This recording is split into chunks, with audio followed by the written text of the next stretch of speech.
Look, human processing speed? It's been completely outclassed by modern machines. We are, frankly, just too slow. In the arcanum of high-performance software architecture, human reaction time isn't just a minor hurdle. It is literally the ultimate bottleneck. We're operating in spheres where milliseconds dictate the survival of incredibly complex systems. Because of this, standard craftsmanship and conventional coding just don't cut it anymore. Our source material puts it perfectly, stating that closing this technological speed gap requires a deep, almost pathological fusion between operator and code. Pathological fusion. Let that heavy reality sink in for a second. It sets the stage for a seriously dark and intriguing descent into the psychological depths of extreme IT. So welcome to today's Explainer, the heart in the machine, surviving extreme software architecture.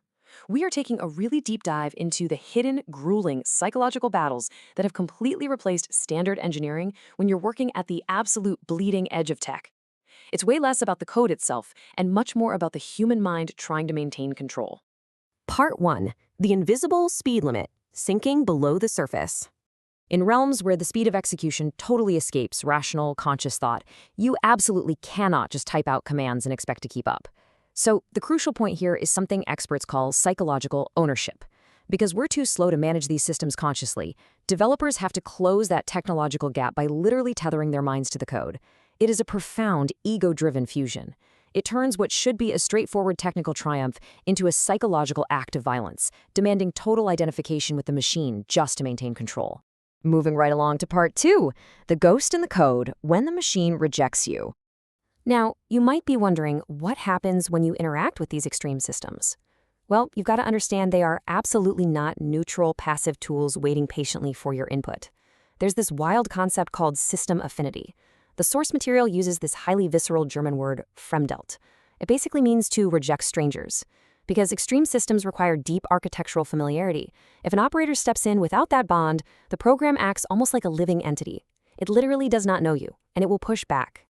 So what actually happens if someone without that deep connection tries to intervene? It's not pretty. You get unpredictable performance latencies, immediate profile rejection, and eventually lifeless termination. The system just falls over. Uneducated third-party interventions don't just result in simple bugs you can easily fix. This provokes an irreparable cognitive break for the expert and essentially destroys the operational basis. To navigate this kind of outright hostility, operators rely on something fascinating called zooming.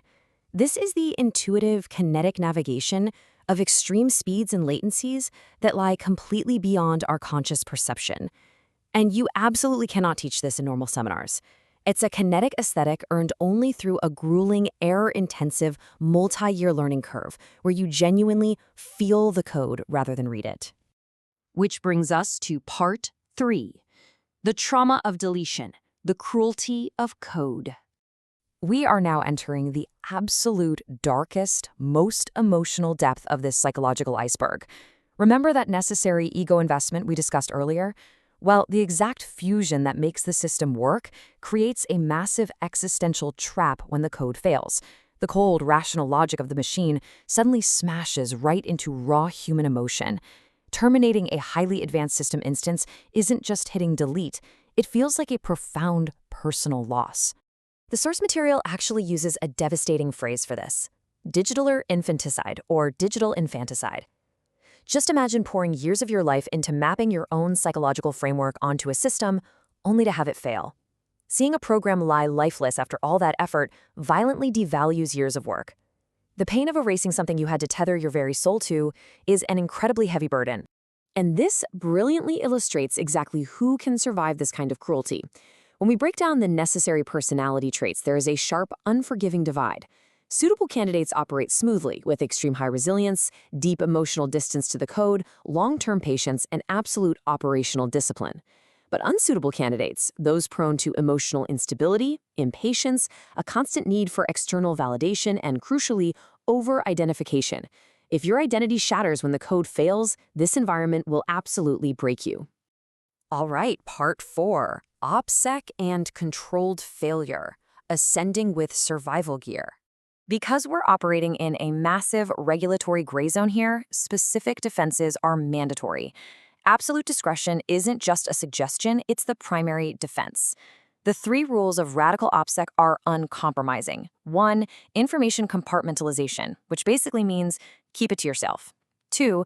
Preventive isolation from the public. And 3. Selective stakeholder filtering. Strange people without context aren't just security risks. They are literal technical disruptions to the cognitive space. Exposing the system to unqualified stakeholders causes it to reject them, and the whole thing collapses. It's wild when you compare this to traditional software engineering. Normally, flawless, continuous execution from day one is the goal, right? But in extreme IT, we use minimal viable execution, or MVE. In this world, if the system falls over after running just a few meters, that is considered a massive success. Imagine pitching that to a normal product manager.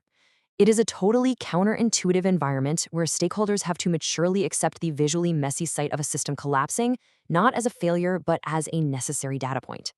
And to protect the human resource from total cognitive burnout amidst all this constant failure, strict protocols are strictly enforced. Step 1, limit testing to just 2 to 3 extreme load intervals per week. You literally cannot run these systems continuously without destroying the operator's mind. Step 2, accept visual failure and lifeless collapse as tangible progress. Controlled failure is absolutely critical to protect both the system and the developer's sanity. Finally, part 5. Resilience as the new currency, the return to the surface. We've seen the depths, so what is the new normal? Well, despite the brutal psychological toll, the experts remaining in this field describe the outcome with 3 incredibly powerful words: worth the effort. There is a profound aesthetic payoff when a system finally stops falling over and perfectly zooms.